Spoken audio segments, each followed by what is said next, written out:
Hello everyone, my name is Hogan Maurer. I'm a mechanical engineering student here at the University of Maryland, and today we're going to be shedding some light on this pretty fine looking lamp right here.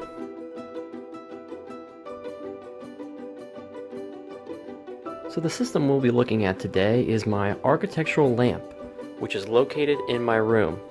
And what it is different from other lamps is that it can be moved up and down using a set of members and springs. As you can see right here. And what's very interesting about this project is it reminds me of the Pixar logo when the little lamp pops up and squishes the eye. So I was super excited to analyze this a little bit more closer.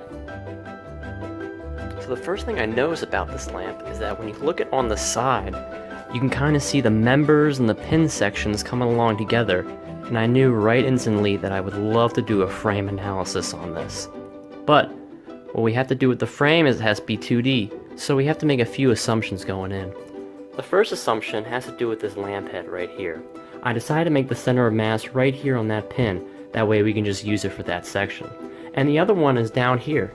As you can see, the springs are going at a sort of angle, but we're going to assume that they're going to be riding along a sort of x-axis, or a plane that's going along this. So the first thing we'll be looking at is the forces along the spring. And to do that, we have to find a spring constant. Now, since I don't have enough materials to do an experiment, I found a spring constant calculator to see if we have all the dimensions correct, we'll be able to solve for the spring constant. So in order to do that, we just have to make a few dimensions. We just have to find the length of the spring, how many coils there in there, the length of one wire coil, and then the diameter of the outer ring. After we do that, we should have our spring constant and should find the force.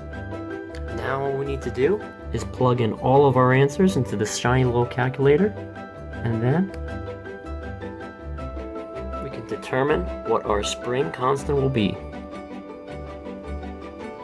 Now that we know the spring constant, all we need to do now is just measure the distances of the stretch springs, subtract that by our original distance, and then multiply it by the spring constant. Once we get the forces, we have to remember to multiply by 2, because there are 2 springs acting on each of the members. So now what I did was I actually made a free body diagram of the entire system as a 2D layout. Once we have that, all we need to do is just go and put free body diagrams on every single component. As we can see right here, we want to make sure that all the forces are inversed once we move from each component. After that, all we need to do is just use forces of equilibrium and moments to find every single force. Now as we go around, we can kind of notice that most of these forces are negative, which means they're in compression. So it makes sense that we found most of our forces to be in compression. We can tell this by just moving this architectural lamp around. So if we move it up and down and to the sides, we can see as the spring stretches, the members are sort of compressed in that way. So it makes sense that, they're sort of holding them up. That way none of the members are loosey-goosey. Or if you move it all the way back, it goes this way, or all the way down to this way as well. It's all stayed in place just because of these springs. And it makes sense since we found them throughout our free body and frame calculations. So for my next part of the analysis, we're going to be looking at stress, strain, and safety factors dealing with 2 uniaxially loaded members. This one right here, and this one in the back right here. Now we're going to do this as first, we need to know our material. So luckily for us, the spring and these members are made of the same material, which is 302 stainless steel. After that, all we need to do is just a few simple calculations that I will show you in just a moment. So now we're going to do a few simple calculations based on stuff that we learned in class. So, for each of our uniaxially loaded members, we're going to be looking at stress, deformity, strain, and safety factors. A few important calculations that we should look at is that deformities are really, really small, and that our safety factors are actually quite big, and this makes total sense.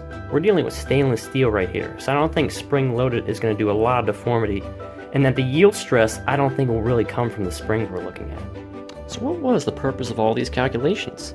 Well, besides the fact that I know that this beautiful lamp right here is structurally sound, I know that anytime I want to move it up and down, it's going to stay at that place just because of those wonderful springs and forces all along this perfect frame.